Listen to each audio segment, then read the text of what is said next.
မြန်မာငွေ1200လောက်တင်နေ ACC ချဲလို့ရမယ့်နေရာလေးတနေရာကိုကျွန်တော်ခေါ်သွားကြပါမယ်။အဲ့နေရာလေးကကျွန်တော်တို့ပဲခူးမှာရှိပါမယ်။ပဲခူး32မိုင်ရနေပြီးတော့ပဲခူးလမ်းအတိုင်းခွဲထွက်သွားမယ်ဆိုရင်တော့ကျွန်တော်တို့ဒီမှာလမ်းစုံနေထိသွားမယ်ဆိုရင်ဘယ်ဘက်ခြမ်းလေးမှာဆိုင်းဘုတ်လေးရှိမယ်ပေါ့နော်။ကျွန်တော်15မိနစ်လောက်တော့ဝင်ရမယ်ခင်ဗျ။အဲ့မှာအဲ့တိုင်းလမ်းကြောင်းအတိုင်းလေးဝင်သွားမယ်ဆိုရင် Golden Paradise ဆိုတဲ့ resort လေးတစ်ခုကိုကျွန်တော်တွေ့ရမှာဖြစ်ပါတယ်။သူကလေတတိစိတ်စိတ်လေးနဲ့ ACC မိသားစုနဲ့ပျော်ပါလို့ရမယ့်နေရာလေးတစ်ခုပေါ့နော်တနေကုန်လည်းနေလို့ရတယ်ပြီးတော့ကျွန်တော်တို့ကားပါကင်တွေပါဆိုရင်အခြေကြီးပဲပေါ့နော်အဲဒီနားနေလို့ရမယ့်တန့်တွေပါဆိုရင်လည်းကျွန်တော်တို့charges တွေပါထပ်ပေးစရာမလိုဘူးပေါ့နော်အကုန်လုံးပြီးပြည့်စုံလုပ်ထားပေးတယ်ဒီချာတဲ့ရလေးပဲကျွန်တော်လုပ်ထားပေးတာလေးတွေ့ရတယ်ပေါ့နော်ကျွန်တော်တို့ရေကူးခြင်းတဲ့လူတွေတော့ကကြတော့ဝင်ကြီး1000မဲ့ထပ်ပေးရမယ်ဗျပြီးတော့အမှကလေးကူးကန်နဲ့လူကြီးကူးကန်ဆိုပြီးတက်လည်းခွဲထားပေးရပေါ့နော်ကလေးကူးကန်မှာဆိုလဲအဲ့လိုမျိုးရှောတွေဘာတွေလဲအကုန်ပါမယ်ပြီးတော့ဒီဘောတွေဘာတွေကအစပြည့်ပြည့်စုံစုံလေးပေးထားမျိုးလေးတွေ့ရတယ်ပေါ့နော်ဒါကတော့ကလေးကူးကန်ပတ်ချမ်းပေါ့နော်ဒီပတ်ချမ်းမှာလည်းအဲ့လိုမျိုးလေးရှိရပေါ့နော်ကလေးလေးပြပြပပလွတ်လွတ်လပ်ဆိုလို့ရတယ်ပေါ့နော်ဒီဘက်မှာကျတော့ကျွန်တော်စင်ရဲ့အောက်မှာလို့ DJ လေးဖွင့်ပေးတယ်ပေါ့နော်အဲ့မှာ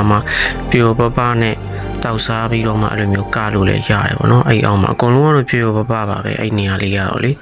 ပြီးတော့ဒီဘက်မှာ short တွေပါလည်းရှိရဗျဝါတာဘုံကပုံစံပေါ့နော်ပြပပပါပဲအဲ့လိုတီးတန့်လေးလှုပ်ထားပေးရလေးတွေ့ရတယ်ပေါ့နော်ဒီဟာလေးကတော့ကျွန်တော်တို့ကလေးကစားကွင်းပေါ့နော်ကျွန်တော်တို့သွားတဲ့ချိန်လုံးကတော့ကလေးကစားကွင်းကပိတ်ထားတာဖြစ်တဲ့အတွက်ဝင်ရိုက်လို့တော့မရခဲ့ဘူးသူတို့အမှပြုပြင်သားလေးရှိရတော့ပြောတယ်ပေါ့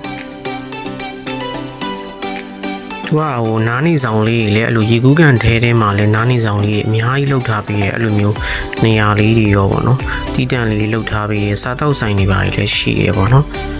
ပြီးတော့ဒီလိုမျိုးလေးအမိုးလေးကာပြီးထားတော့ကျွန်တော်အကြိုက်ဆုံးပဲဗျနေပူတဲ့အချိန်တွေပါဆိုရင်အဲ့လို6တွေပါလေမပူတော့ဘူးပေါ့နော်တက်တာလေးနဲ့နေလို့ရမယ်ဒီကတော့ကျွန်တော်တို့အဝင်ဝနာမှာရှိတဲ့ပန်းချံနောက်တစ်ခုပေါ့နော်အဲ့နေရာမှာတော့ကျွန်တော်တို့ကဖွဲ့လိုက်သွားတဲ့အတွက်ဖွဲ့လိုက်အဲ့လို game လေးတွေစော့ခဲ့တယ်ပေါ့နော်ချေဝုန်းလေးရှိတဲ့အတွက်ကြောင့်ဘယ်နေရာတော့အဆင်ပြေတယ်ဒီလိုမျိုးတန့်ငယ်ကလည်းနေရာတိုင်းမှာရှိတယ်ပေါ့နော်အများကြီးပဲရှိတယ်သူကအဲ့ဒီဟာအတွက်လည်း charges ထပ်ပေးစရာမလိုတာကလည်းအတားချက်တစ်ခုလိုပဲပြောရမလားပေါ့တက်လေးရှိစေတယ်ပေါ့နော်ဒီမှာဒါတော့ကျွန်တော်တို့စားတောက်ဆိုင်ပတ်ချမ်းပေါ့နော်စားတောက်ဆိုင်ကနေဆက်သွားမယ်ဆိုရင်ဒီမှာရေပေါ်ပုံစံမျိုးလေးပေါ့နော်အဲ့ဒါမျိုးလေးရှိရပုံတွေပါရိုက်လို့လည်းတအားလှတယ်ပေါ့နော်အဲ့နေရာလေးကတော့ကျွန်တော်တို့မွန်းတဲ့ချိန်တော့အဆင်မပြေဘူးနေ့လယ်လောက်ဆိုရင်တော့ပုံတွေပါရိုက်လို့အဆင်ပြေပြီပေါ့နော်ဒါကတော့ကျွန်တော်တို့အုပ်စုပြန်လာခဲ့ပါပြီသူကတော့4နာရီခွဲလောက်ဆိုရင်တော့ပိတ်တယ်ဆိုတော့ကျွန်တော်တို့ကတော့ထွက်တာနဲ့ပါနဲ့ဆို9နာရီလောက်တော့ထိုးရတယ်ပေါ့နော်